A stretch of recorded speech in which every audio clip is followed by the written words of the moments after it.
Good morning, everyone. My name is Clément Fortin. I'm the chair of this jury. Welcome, Professor Antoniak and Chen, particularly, and Professor Chipoulin and Lashin, who are other members, and our candidate is here.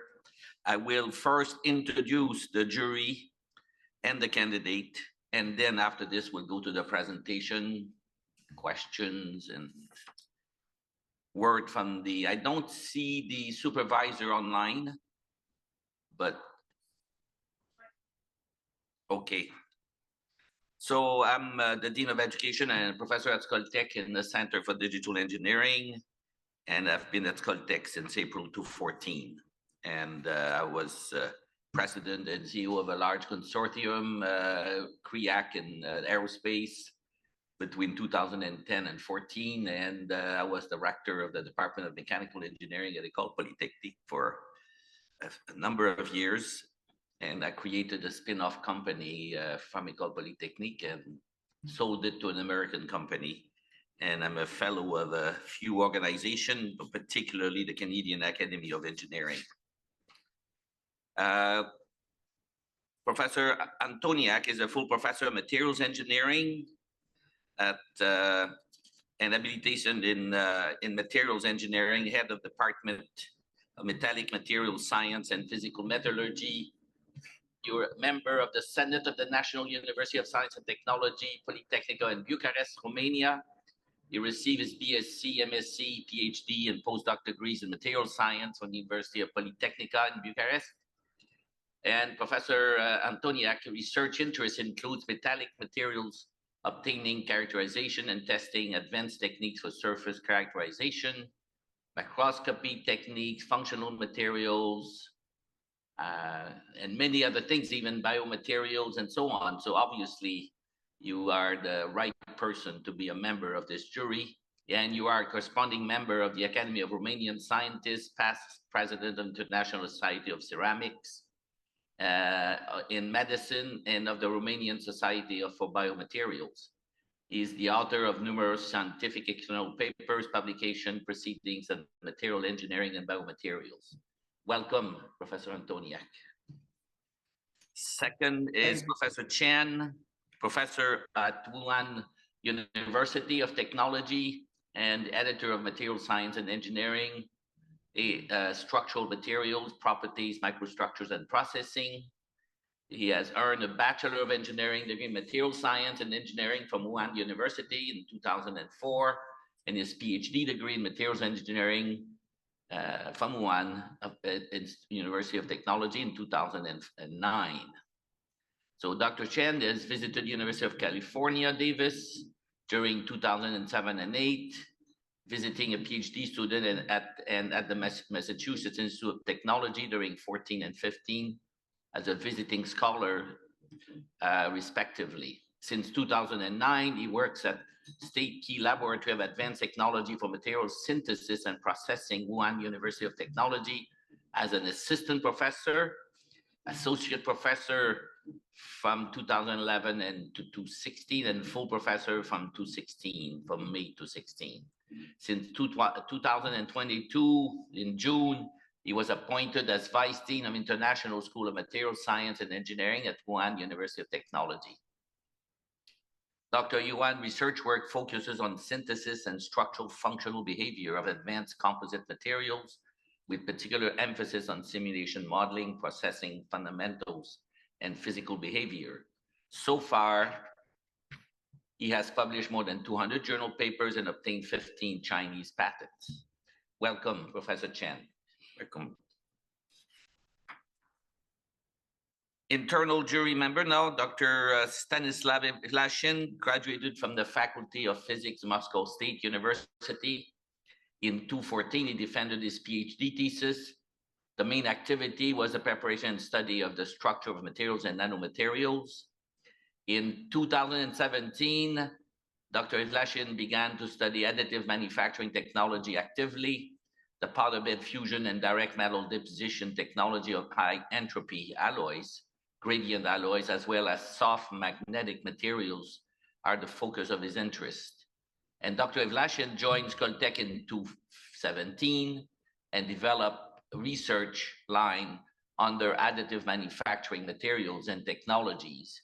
The text here, he's now an assistant professor in the Center for Material Technologies, CMT, and welcome Dr. Evlashin to the jury.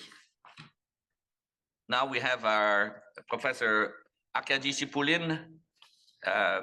Dr. Arkady Chipulin is an associate professor at the Center of Applied Photonics and Quantum Technologies of Skoltech. Professor Chipulin is engaged in optical communication technology and R&D of photonic integrated circuit. He is general director of PISTEC, a company providing a service in the area of PIC based on fabless model and photonic integrated circuits.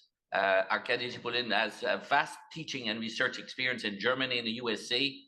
And before Skoltech, he worked at the Institute of Microwave Engineering Photonics at the Technical University of Darmstadt in Germany. Nowadays, Professor Chipulin leads industrial projects in the area of application of photonics integrated circuits. At Skoltech, supervises national and international cooperation and leads working group of photonics of BRICS. Professor Chipulin is a member of the working group in photonics optoelectronics of the Ministry of Industry and Trade of Russian Federation, where he is responsible for PIC development. And Professor Chipulin is a member of multiple councils and represents Skoltech PIC activities in various organizations. Now we'll go to the supervisor, Professor Igor Shikovsky, professor at Lebedev Physical Institute and known Russian expert in additive manufacturing approaches. Later, he was head of Additive Manufacturing Lab, Center for Manufacturing Technologies of Skoltech. In recent years, he has participated in development of 4D printing methods, topological design and synthesis of unique products for metamaterials, and formulation and implementation of the concept of digital twin of the laser powder bed fusion process. Igor Shikovsky has authored and co-authored over 180 papers in peer-reviewed research journals, 2 monographs, 12 chapters for monograph, and holds 11 patents in the Russian Federation. Professor Shikovsky led the creation of the first experimental technological installation for 3D powder printing in Russia in 1998 and developed new powder composition and 3D printing approaches protected by patents. He also proposed and implemented a combination of AT and high temperature synthesis processes controlled by laser energy in a single technological processes. So welcome, hope he's around with us. I hope we'll see Igor soon. Now our PhD candidate today. Konstantin Makarenko graduated from Bauman Moscow State Technical University in 2017 in Laser Technologies Department, specialist degree summa cum laude. After that, Konstantin finished his studies at the Moscow Institute of Physics and Technology at MIT in 2019, Quantum Optics and Laser Physics program, Department of Problem of Quantum Physics with a master's degree. After this, he worked at Skoltech from 2017 to 2019 as a research technician. He participated in a project Optical Clock for Space Applications, supported by the Ministry of Education and Science of Russian Federation. He also achieved a professional experience in the state corporation Roscosmos and Rostec. Now, Konstantin teaches engineering and computer graphics at the National University of Science and Technology, Mises, in Moscow, and works on his own startup, Design Bureau of Solid Line. So welcome also. Looking forward to hear your presentation, about 40 minutes maximum. And after this, we'll have some questions for you for sure. All right, so we can go ahead. Okay, so Konstantin, please share your presentation. Yes, sure.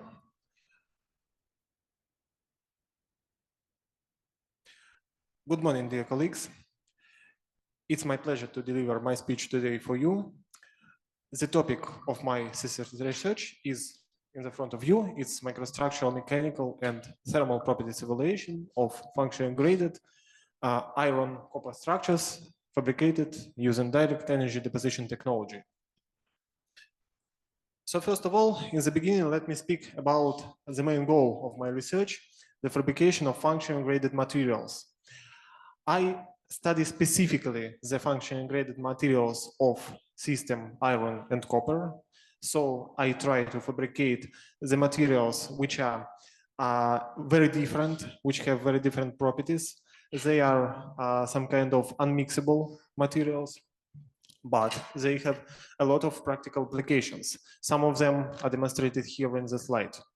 So you can see here a small amount of examples of such materials, of products fabricated from such materials, like iron copper rods, cooling stay for the blast furnaces, cylindrical gas nozzles, which are applied for the welding technologies, rotors of the pump motors, and so on. And all these parts are using different properties of two materials, iron and bronze, mechanical strength, first of all, from iron, and electrical conductivity, thermal conductivity, a low friction coefficient of the bronze.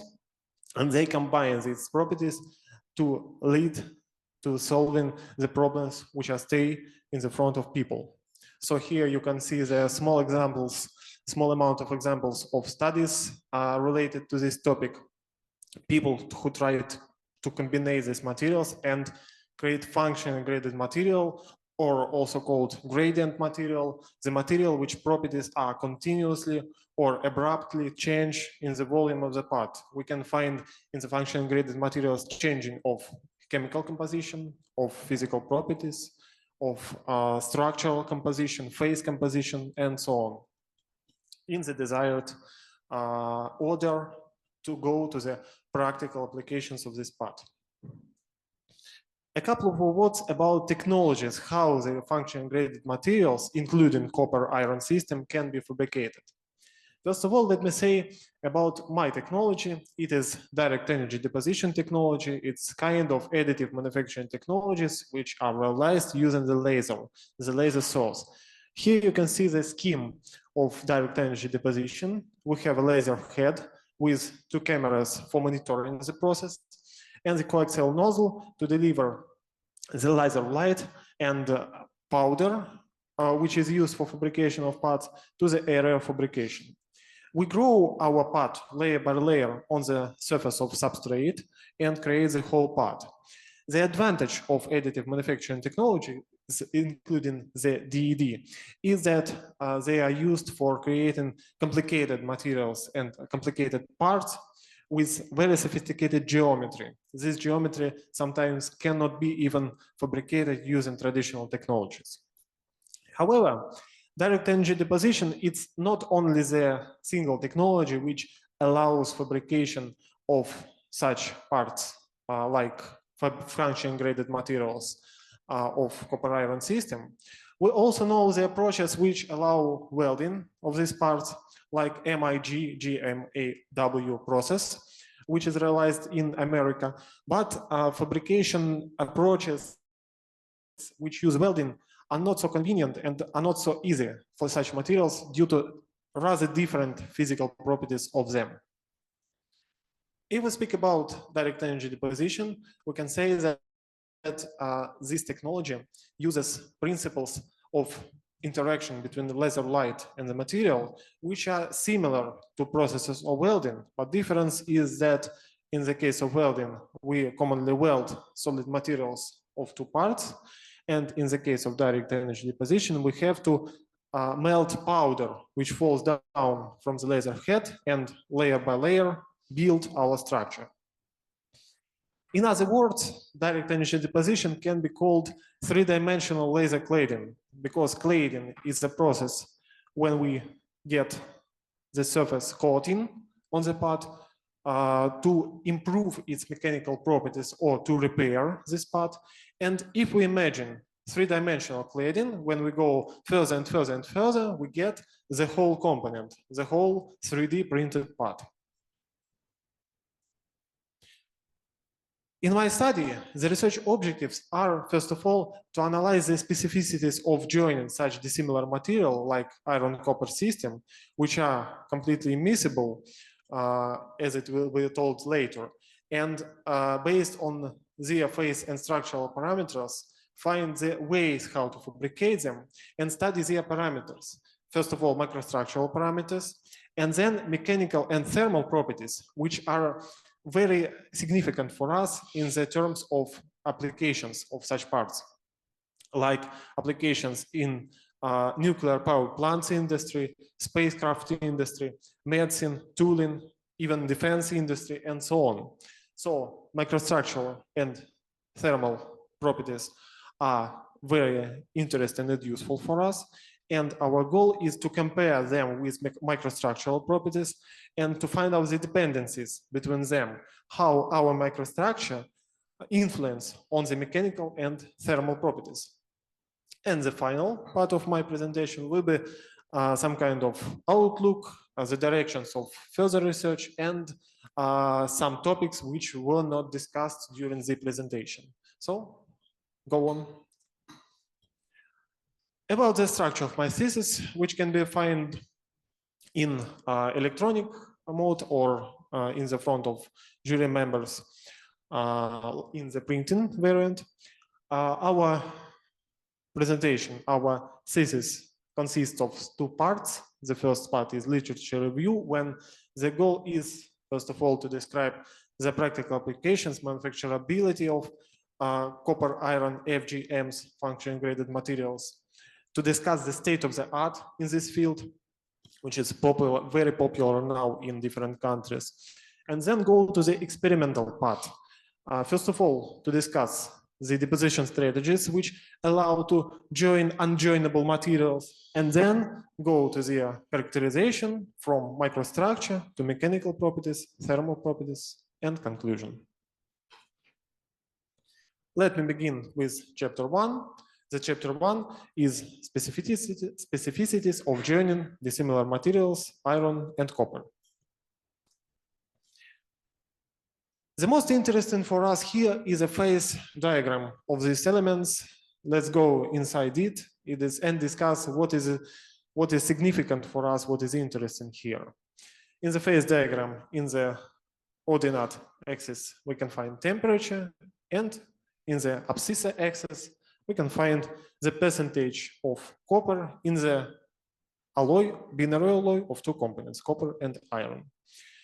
After the liquid phase, at the high temperatures, we can find the liquidous line, which distributes, separates the liquid phase from solid phase. But liquidous line can be found in the most of diagrams of materials. But very interesting for us here is not liquidous line, but the line of liquid phase separation. It is also called metastable liquid miscibility gap. This miscibility gap is actual for such dissimilar immiscible materials like copper and iron. And this line means that if we overcool our liquid below this line, we will face the liquid separation of two materials, of copper and iron. Why do we speak about overcooling? Direct energy deposition, like the most of 3D printing technologies, are characterized by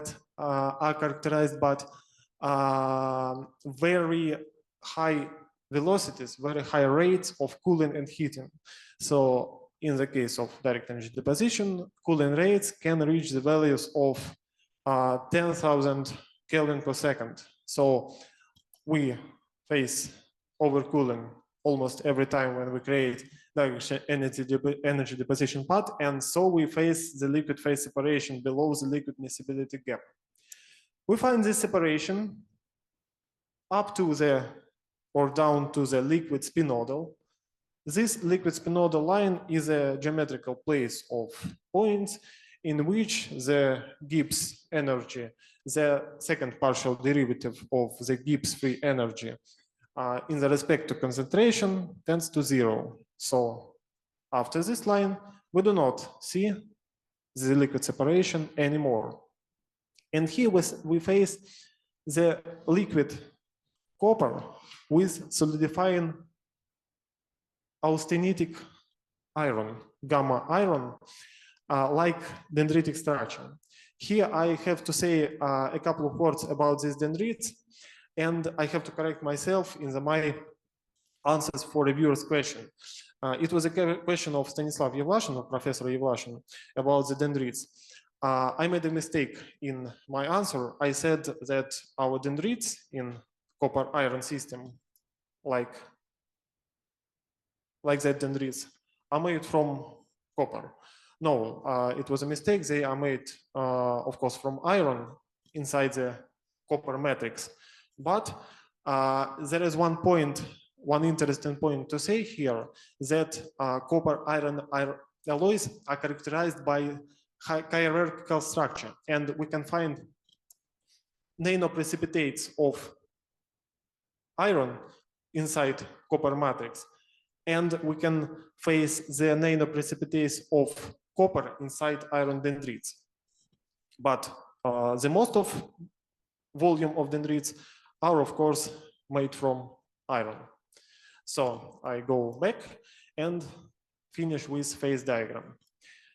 So here, after the liquid spinodal, when we have cooling of our part, we see the liquid phase with separated dendritic austenitic iron islands. And after the line of peritectic transformation, we find the equilibrium solid solution of solid state epsilon copper matrix and gamma iron dendrites inside this matrix. And when we go lower in the axis of temperature, we find the next transformation, phase transformation, is eptotoid transformation. It is reversible dissociation of equilibrium solution, solid solution into alpha iron and epsilon copper.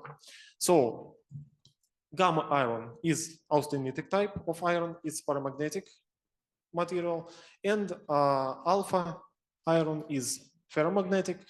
Alpha iron is characterized by BCC crystal lattice. BCC means body-centered cubic, and gamma iron is FCC, face-centered cubic. About the materials we applied in this research, it were materials of three kinds of bronze: aluminum bronze, chromium bronze, and tin bronze, and stainless steel 316L. We tried to deposit them using different techniques of creation of functionally graded materials. And the goal were to analyze each kind of bronze with different chemical compositions and different approaches to deposition, and find which differences of microstructure we got, which differences in mechanical properties and thermal properties, and find here the ways to improve such materials and the basic dependencies between microstructure and other characteristics. I go again to the microstructural patterns of our alloys. They were got using scanning electronic microscopy approach. It was also called SEM or REM. And for these materials, the microelement analysis was performed. It is called energy dispersive X-ray analysis. So we took different points from here and from here for different alloys. The most interesting for us were alloys based on aluminum bronze. You will see later why is it so, because the characteristics of these alloys were the best compared to another. And the first group was quasi-homogeneous mixture of aluminum bronze and stainless steel in the ratio of 1:1. And this line, this row, is a sandwich structure of aluminum bronze and stainless steel taken in the equal ratios. So layer of stainless steel, layer of aluminum bronze, and so on. You will see later the scheme of such deposition. Such sandwich structures are interesting for us in two ways. The first way is that they can be applied by themselves, and the second way is that they can be used as transitional zones in function graded materials from material A to material B to do a transition which lead to nothing defects between material A and material B. Such ways of deposition can be found here. There are at least 5 strategies to deposit different materials, to join unjoinable, and to get the part which do not have defects. Defects can be, first of all, cracking is the worst defect of all. Also, we can find porosity, gas cavities, and other defects. And if you try to create such function graded material using direct joining approach, you will find all these defects in the transitional area between material A and material B. Here, we get these results, and observed intense cracking in the transitional area. And to remove this cracking, we use different interesting techniques like intermediate section method, when we put section of material C between material A and material B. The idea is that material C is well weldable with material A and material B, so it allows removal of cracking. The next way is alternating layers technique mentioned before. It's technique when we use sandwich structure between A and B, and this structure allows us to get good function graded material. The next is gradient path method. Professor Chen asked me to pay more attention to this method in my thesis, and I did it. So gradient path method is about smooth transitioning between A and B to get defectless material. And some kind of combination between intermediate section method and gradient path method is combined gradient path intermediate section method when we go to material A, from material A to material B through material C with gradient transition here and here.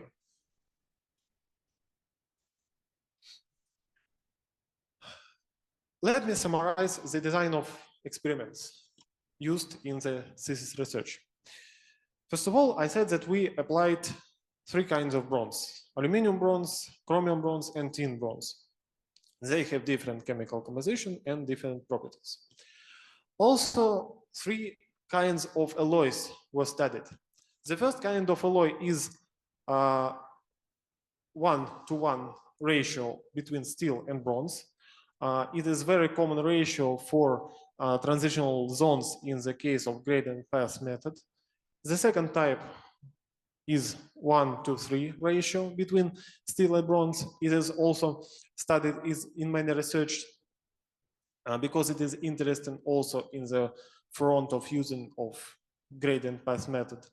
And the third type is already mentioned sandwich structure, alternating layers of steel and bronze, and in other words, multi-layer gradient steel-bronze structure.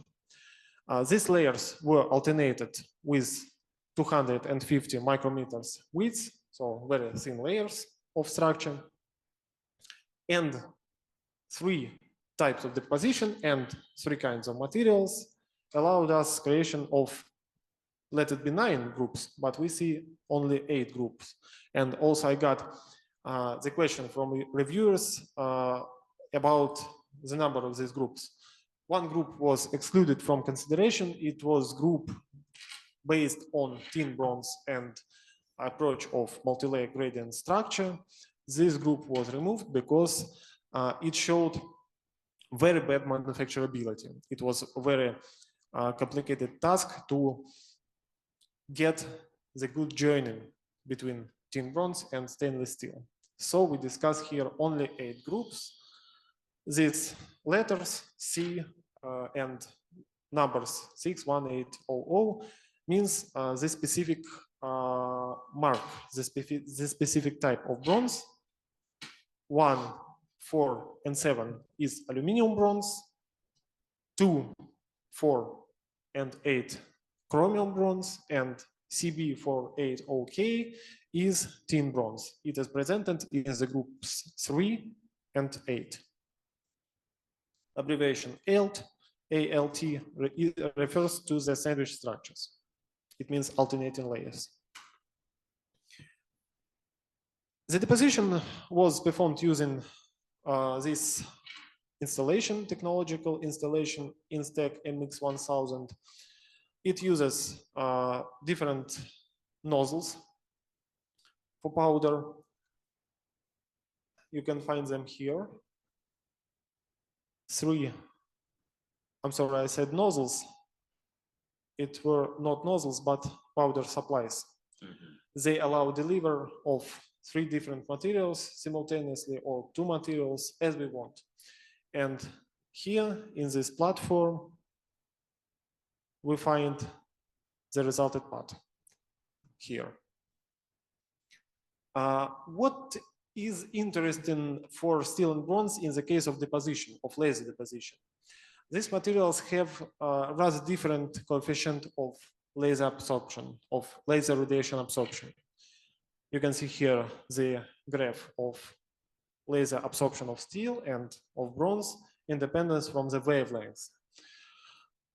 Industrially used infrared lasers are bad from this deposition. They are really bad.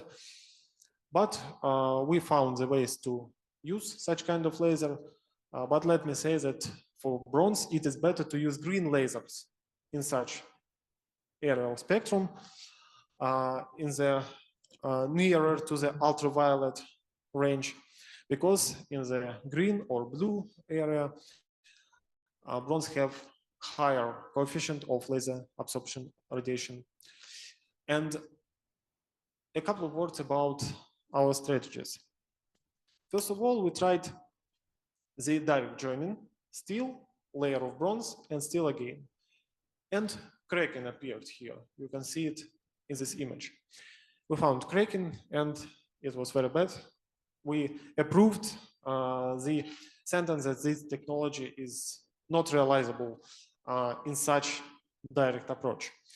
And then we tried deposition of alternating layers of steel and bronze using the same operation conditions. These alternating layers are demonstrated in this scheme, and no cracking were found here. Only porosity, and in the case we saw porosity with rough, sharp edges. This porosity, according to literature, refers to the bad melting of powder. So insufficient melting of powder and unmelted powder particles lead to porosity with rough edges. The strategy of deposition within a single layer is presented here. I also got the question from my reviewers, why so, to describe this scheme better. And let me say that this kind of movement of laser beam was chosen because we have to get our edges of our part higher, because after deposition we found out that they are a little bit dropped. So this kind of scheme allowed the removal of this defect. And also here you can find the geometrical parameters of the bed, of the fabricated bed. Okay, the next, we created a lot of parts, 8 parts from these materials. And the goal was to study their properties further. It is chapter 2, microstructural characteristics.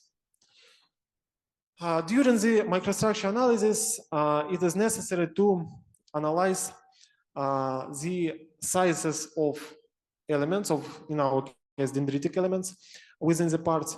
And there is an analytical approach how to do it using the function of crystallization rate. This approach is similar to the approaches used for welding, and using a combination of analytical analysis and numerical simulation, we got such distribution of crystallization rate in the melt bath. The maximum of crystallization rate was found in the point of laser beam source in the focal point, and crystallization rate value tends to 0 in the nearest areas to the crystallization front. This formula was used to finding the angle between the direction of scanning speed and surface of crystallization front. It is necessary to evaluate the crystallization rate. And further, you can find here the distribution of size of dendritic elements, of secondary elements of dendrites.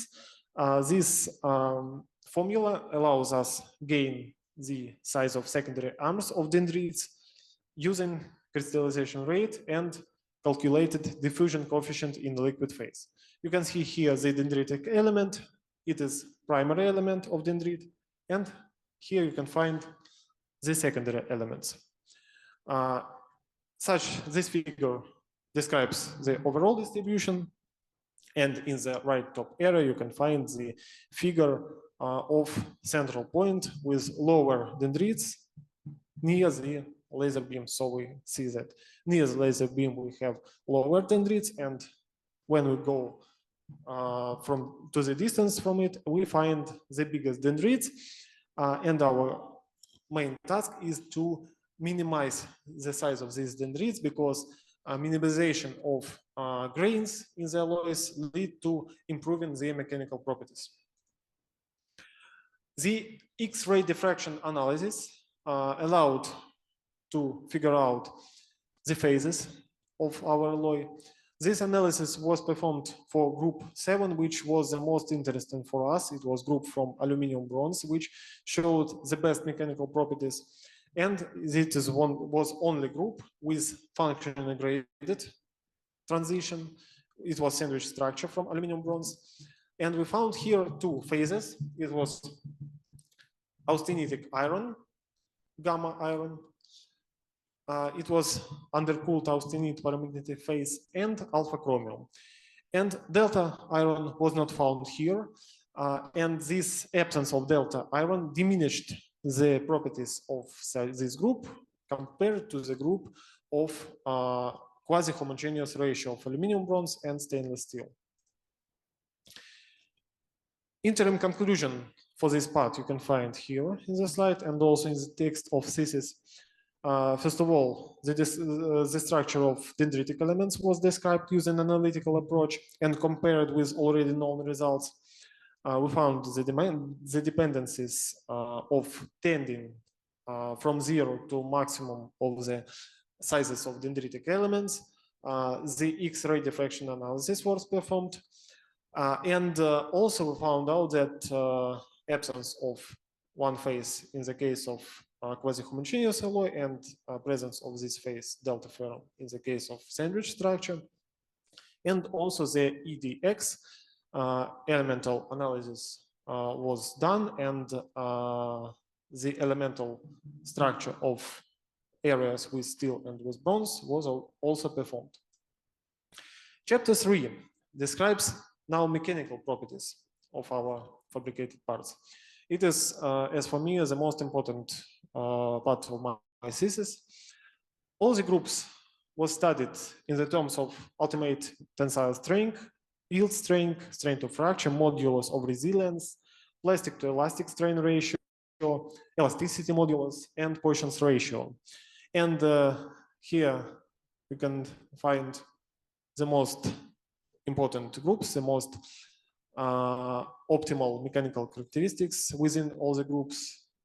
Groups 1 and 7 was fabricated from aluminum bronze. Group 1 is the best.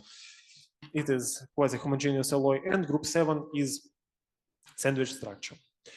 Also, these characteristics were compared to the characteristics of commercially pure materials fabricated using different methods, from cold spray to casting and DED.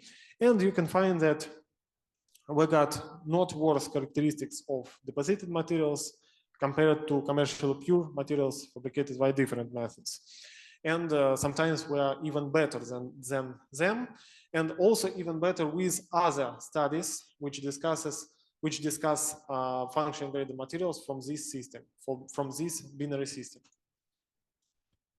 Further, the stress extension and stress strain curves was achieved. So here you can see not usual stress extension dependence, and in the last part of thesis, in the supplementary materials, you can find all the stress strain curves for all of fabricated materials. Later, the DIC analysis was done with the goal to analyze the stress and strain distribution within all the parts, all the groups. Red areas here are the areas of the biggest of the ultimate strain distribution within parts. We speak here about the distribution of the principal strain. All the tensor strain was analyzed, but here you can find only stresses in the direction of building of our samples.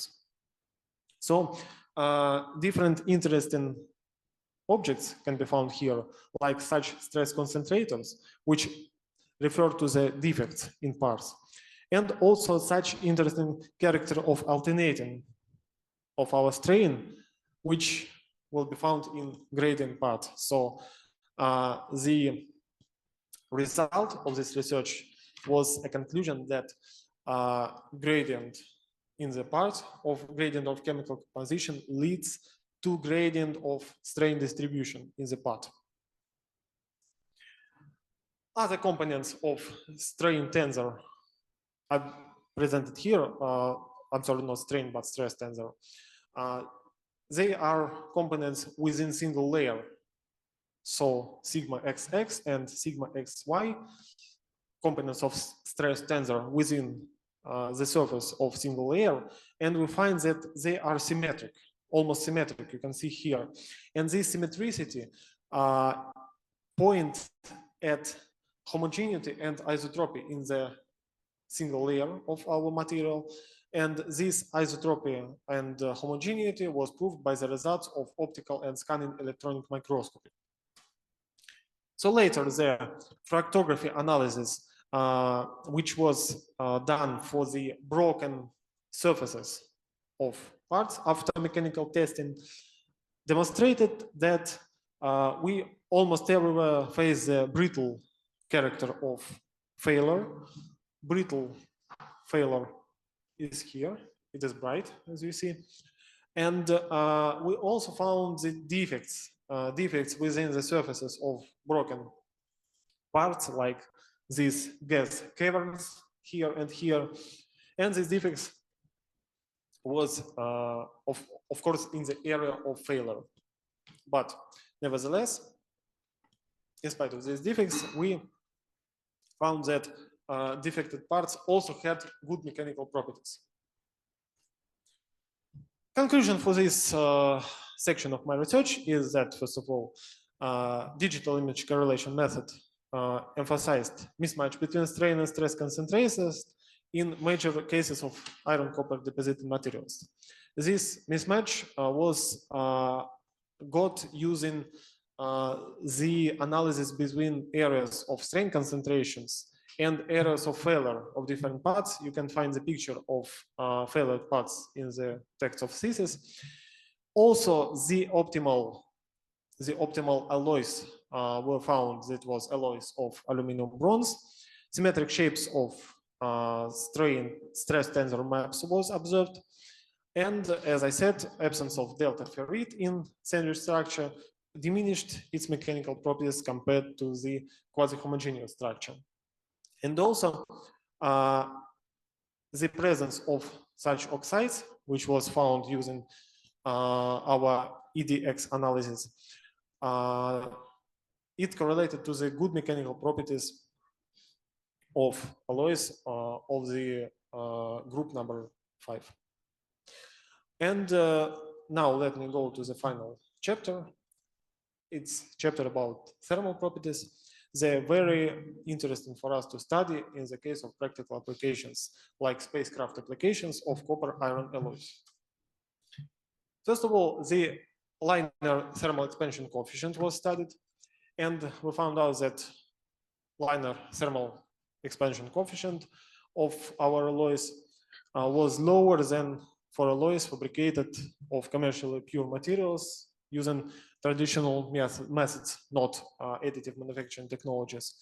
And also we found that the lowest value of thermal expansion was attributed to the aluminum bronze-based alloys. And it is also the point why these alloys are very interesting for us, why they are more interesting than chromium-based and tin bronze-based. The next important characteristic of thermal behavior is our specific heat capacity. The specific heat capacity curves for all the groups were got using DSC, it is differential scanning calorimetry, and these curves were gained using techniques of heating cycle and cooling cycle for DSC. And here in the heating cycle, we observed the uncommon behavior of curves. Some of curves, aluminum bronze-based groups, again, showed such extremum, such decrease and later increase of characteristic. And I associate this increase with formation of lower bainite. With lower bainite transformation, it is the decay of undercooled austenite. It is observed only in presence of aluminum bronze. And such small peaks, it is exothermic peaks related to repeat polymorphic transitions within metals. In the case of cooling cycle for all the groups, we do not observe lower bainite transformation as predicted, and also see such peaks of polymorphic transitions, which refers to the chromium bronze-based groups. So cooling rate can be found here. It is 10 degrees centigrade per minute. And also the pure material was studied. It was stainless steel, 316L, 4 cycles were done, cooling, heating, and nothing like exothermic peaks or other phase transformations were found here. These curves are smooth, and we found that about 20% higher value of heat capacity in the case of DD of stainless steel compared to the stainless steel fabricated using traditional methods. The conclusion can be found here. It's, of course, again about aluminum bronze. The aluminum bronze is very interesting for us in the terms of its practical application because of good thermal characteristics. The formation of lower bainite was found, but it is interesting for us to go deeper and to see behavior of specific heat capacity in the higher temperature range, within the range from 20 to 300 degrees centigrade, but up to 600 degrees centigrade. It's one direction of further research, I see. And about repeat polymorphic transformations that which were found only in presence of chromium bronze-based alloys. The overall conclusions of my study, first of all, I have to say that we found the ways to deposit dissimilar immiscible materials like copper iron system using direct energy deposition technology, and these microstructural mechanical and thermal characteristics were deeply studied almost for the first time in the case of specifically these materials and these combinations of gradient alloys. All the kinds of transitions gradient paths from 1:1 ratio and 1:3 ratio and sandwich structure were studied, and they were compared one to another. The aluminum bronze-based alloys demonstrated the better values of mechanical characteristics, like, first of all, great ultimate tensile strength and yield strength. The next one, the mechanisms of increasing mechanical strength were revealed, and they include increasing the fraction of delta ferrite, which increased the properties, and increasing amount of some oxides, like oxides of chromium and manganese. And the next one, the next conclusion is that chromium-based system for us interesting in the terms of existence of the polymorphic phase transitions. And I'm finalizing, sorry for the long speech. The real part was fabricated using approaches used in this dissertation. It was a part, a cooling stave of such construction. It is a melting construction for melting of metal, and the cooling staves are in the periphery of it, and they used to remove excessive heat. And such kind of part was fabricated from 3 different bronzes using 3 different transitions. So you can see here 9 bricks, and they all was fabricated in the stainless steel substrate. Our future directions can include such directions as ultrasonic assisted direct energy deposition, which is interesting in the terms of increasing mechanical properties of our parts. These mechanical properties can be improved using agitation of the melt pool by ultrasonic waves, and some results was achieved in this field, and we saw that we have increase of tensile strength up to 1000 megapascals when we applied additional the ultrasonic agitation of the melt bath during energy deposition. You can see video in the right area of the slide how works our technological installation of ultrasonic assisted deposition. If someone wants to hear sound here, it will be very many noise because of sound from the magnetostrictor installation. And here you can find the microstructure, such wire wind microstructure, which were got using ultrasonic assisted approach. The results of thesis were published in 6 papers, 2 of which were of the quartile Q1 and 1 was of quartile Q2. Also, in mass media, some results were presented in the TIC-BRICS, 3D natives, Skoltech sites, and so on. They were mostly about the research of mechanical properties of materials. The results of different parts of study were presented in the 5 conferences in USA, Canada, Germany, and Russia. Most of them were held in the distant mode due to COVID restrictions. And finally, I would like to say thank you to all the people who were near to me during my years of study and research, to all the Skoltech community. I deeply thank Skoltech. I love this institute, and I think it's the best institute which ever can be. I thank my supervisor, Professor Shishkovsky. I thank my co-author, Oleg Dubinin. I thank Nikolai Nikolaevich Kolachevsky, the person who allowed me to get Skoltech and become its part for years. And I thank my mother and my wife, Marina Makarenko, Daria Makarenko. I thank my friend, Vadim Sulimov.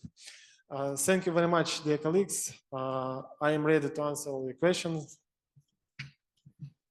Thank you very much for the presentation.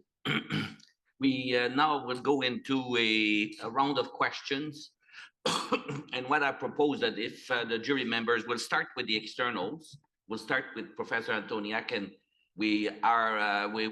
if we want to have a second round, there's no problem there. So we'll go first round and possibly second round, and then external or people present, and then we'll continue from there. All right. So Professor Antoniak, we are listening to you. Thank you. Firstly, I would like to thank you for the opportunity to take part of this commission to evaluate this PhD thesis as a jury member. I would like to congratulate the candidate, Konstantin Makarenko, for the research performed. And also, I would like to emphasize that the candidate performed all required modification that was presented during my in my jury report. I appreciate not just the modification made by the candidate. I appreciate the quality of the study and the combination of different investigation method. And as a specific part, I would like to emphasize the quality of the publication of the candidate that published in very good journal, also attended some important conference for the field material science and engineering. And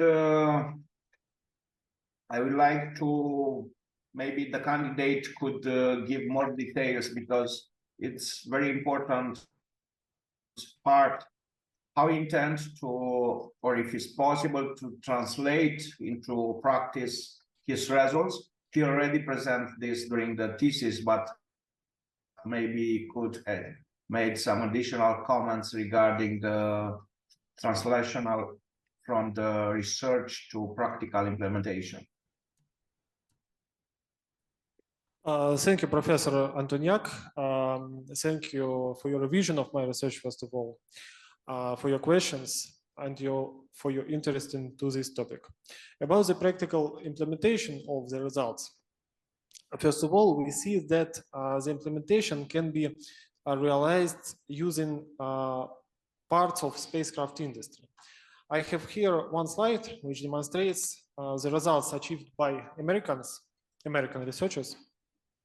They already know how to fabricate combustion chambers of rocket engines using 3D printing, and not the overall 3D printing, but especially direct energy deposition. Let me emphasize. And you can see here the 3D printed vacuum chamber, or no, sorry, not vacuum chambers, combustion chambers of rocket engines. And the idea of combustion chamber fabricated from copper and iron system is that we need good mechanical strength, and also we need fast heat removal from the surface, from the internal surface of combustion chamber. I had here a picture about it.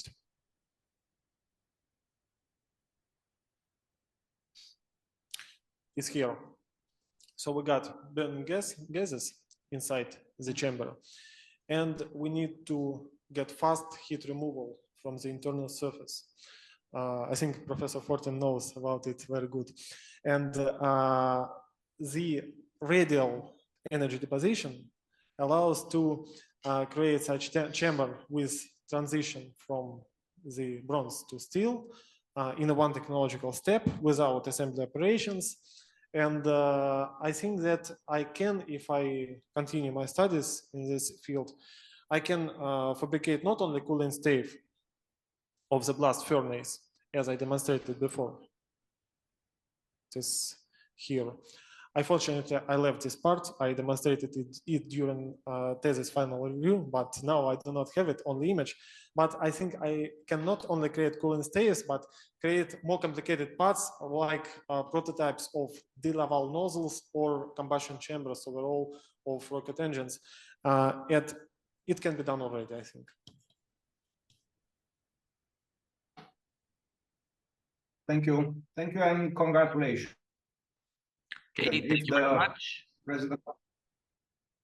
Thank you very much, Professor Antoniak. We'll now go to Professor Chen with your questions, please, and remarks. Hello, everyone. Can you hear me? Yes, we can hear you well.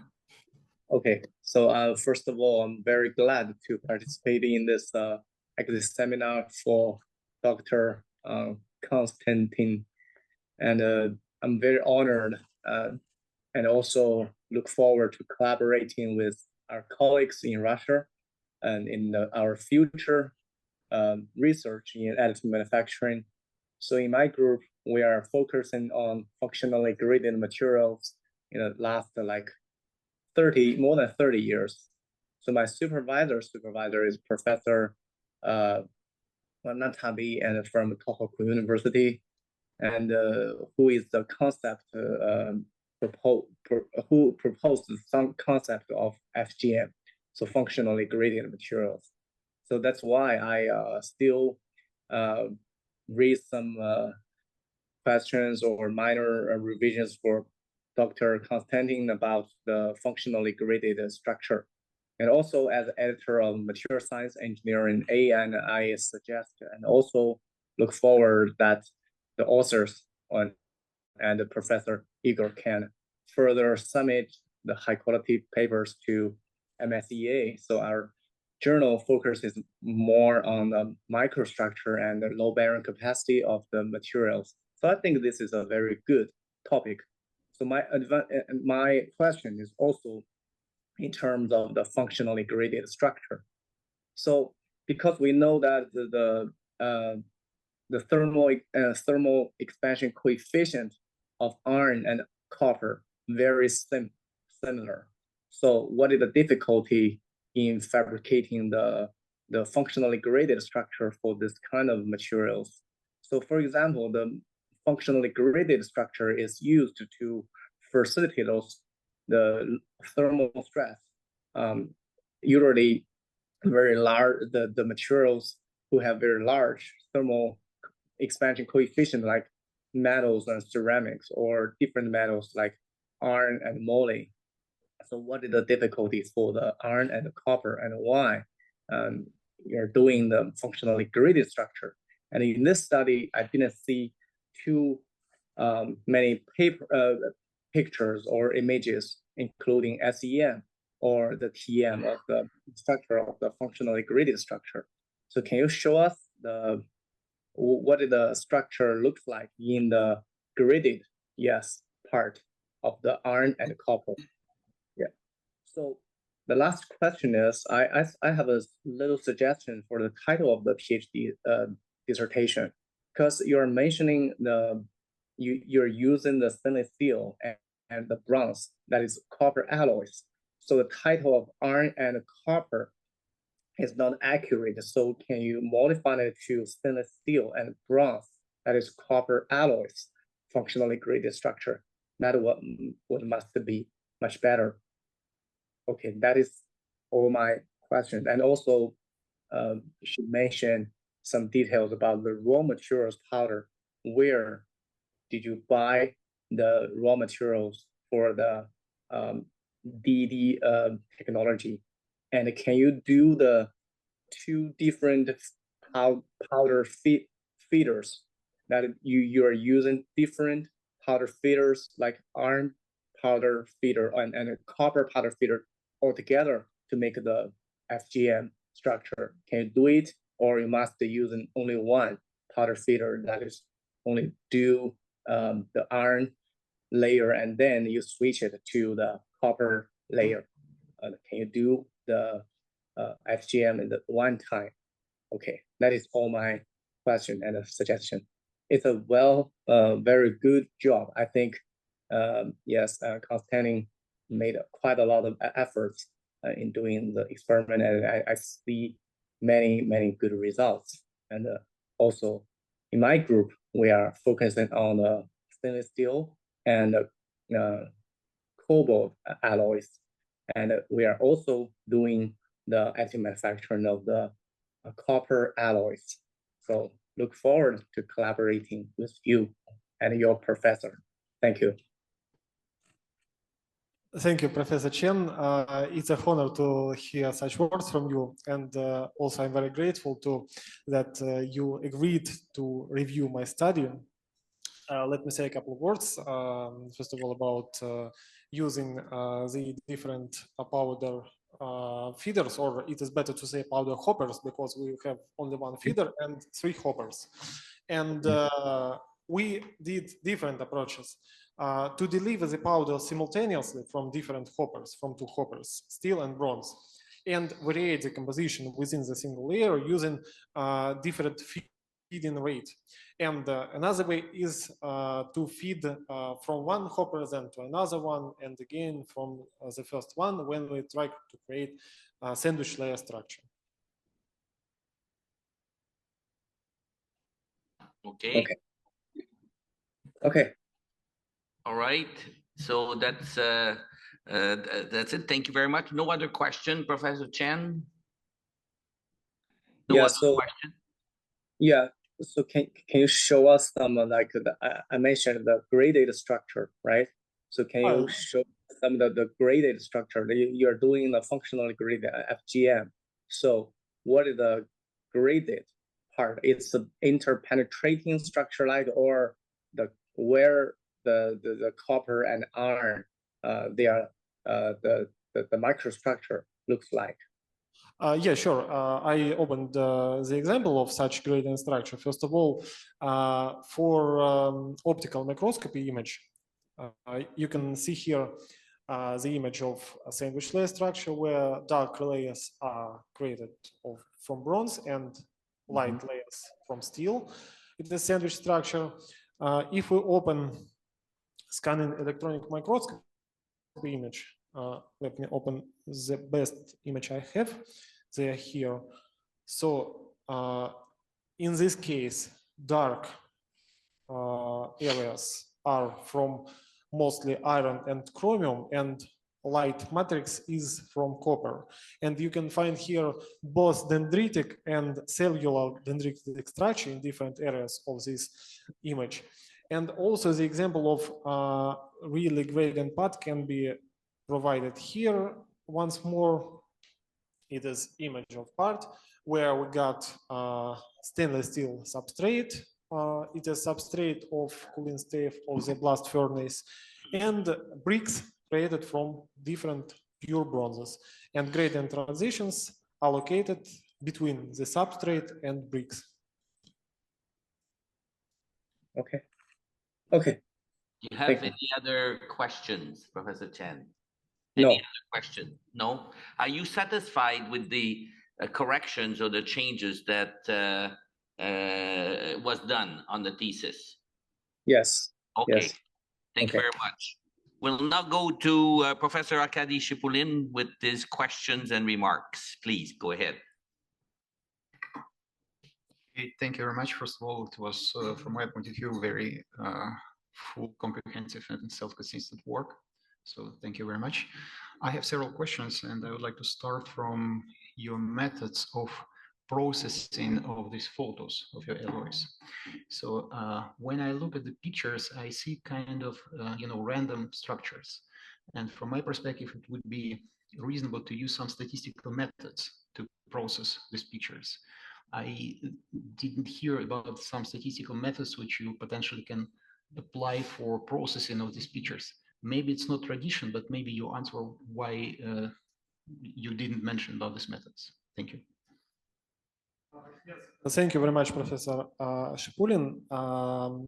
About statistic methods, in my case, they were applied when I studied coefficient of linear thermal expansion.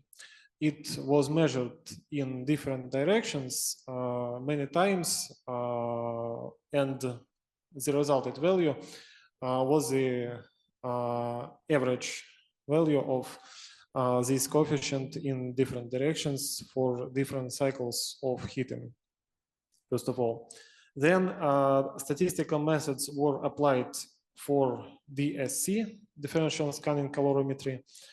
It is an approach which allows getting the curves of specific heat capacity. They are embedded into the technological installation. And for mechanical strength, all the values were got using also statistic approach, because for each group of specimens were fabricated several specimens. For each group of material, several specimens were fabricated. For 3 specimens here, 4 specimens here, and so on. And all of them were broken using tensile testing machine. And the results you see here, it is a statistical average between all the achieved results. Okay, thank you very much. May I ask more questions? Yes, please go ahead. Thank you. You know that, as far as I know, there is a pretty common problem about dynamics of micro cracks in alloys and in materials, how they are developing with the time and how to control those structures and those defects.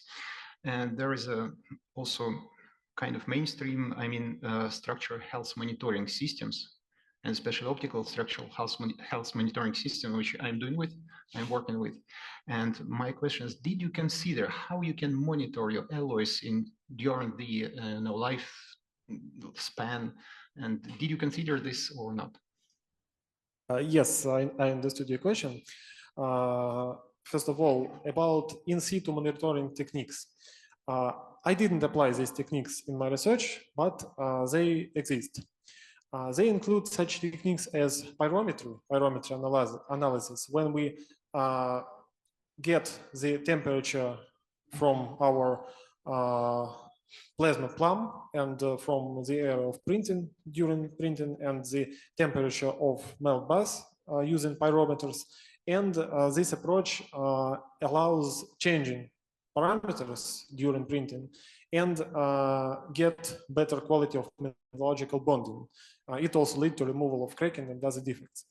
Another way is well described in the thesis of Sprague, of candidate Sprague from Europe.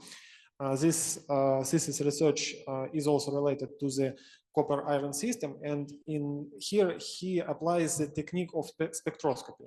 So spectroscopical analysis allows in situ monitoring of our melt bus and also allows changing parameters during printing, which lead to removal of cracking. And about cracking as is, I have to say that there are many types of cracking. All of them which can be found in DED printed alloys are described in my thesis. They include hot cracking, cold cracking, rewarming cracking, ductility deep cracking, and so on. And the types of cracking which are the most important in case of DED are emphasized also in the text of thesis. And the final thing here I have to say is that the interesting phenomenon we observed, it was crack arrest in the specimen when cracking appears and stops due to microstructural phenomena of specifically this part. You can find also figure of this crack arrest in the text of thesis in the part related to mechanical properties and specifically related to fractography analysis. Okay, thank you very much. So no more questions from myself.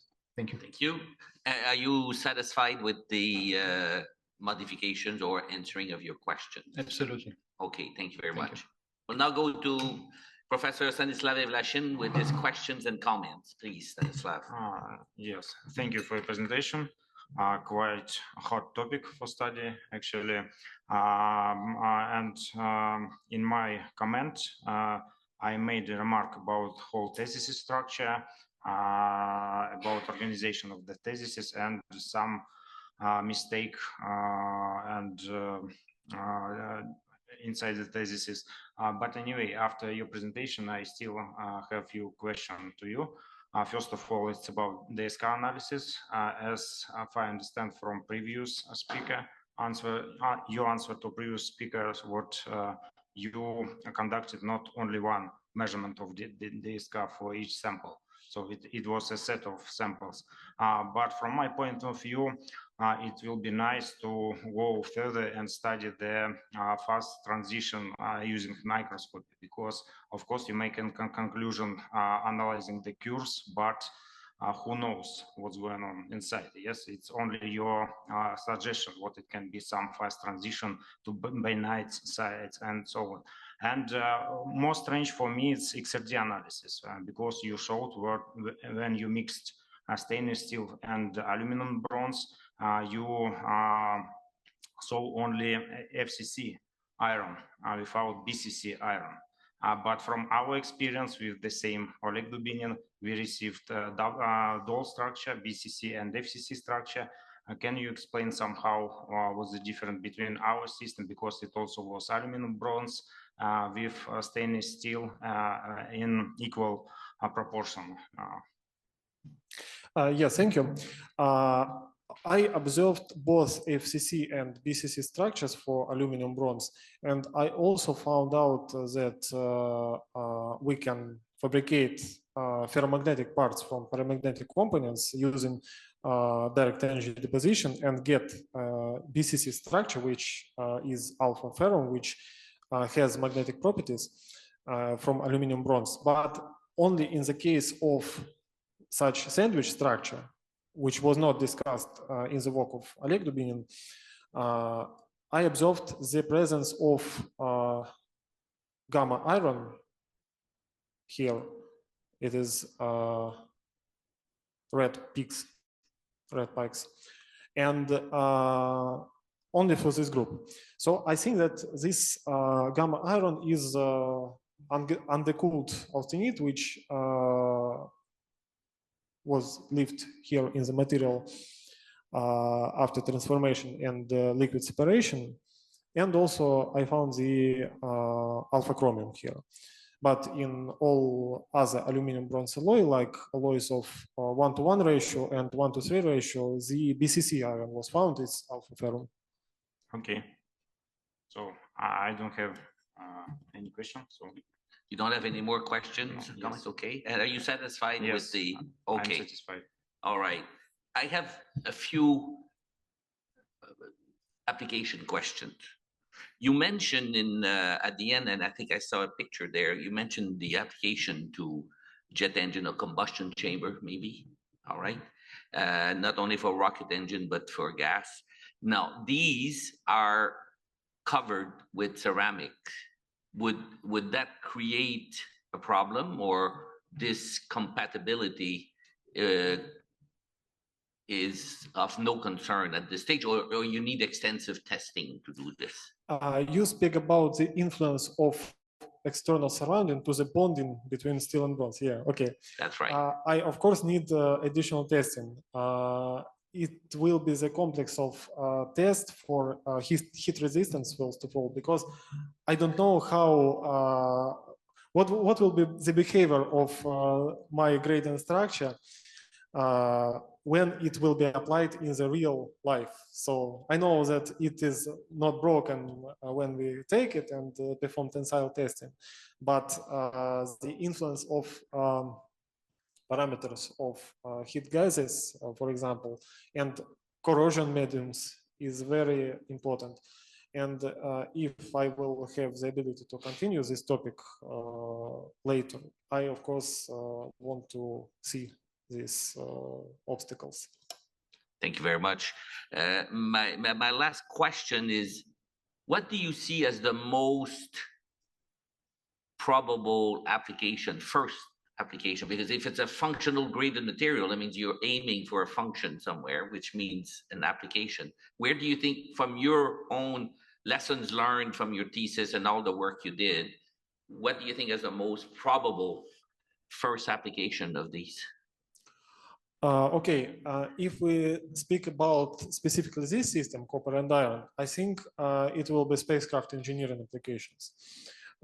It's the most important, as I see, and we are near to it because we know how to fabricate such parts without defects. And also the applications can be such nozzles for welding. And they can be done using different techniques, like, of course, cladding, but they can be also 3D printed entirely.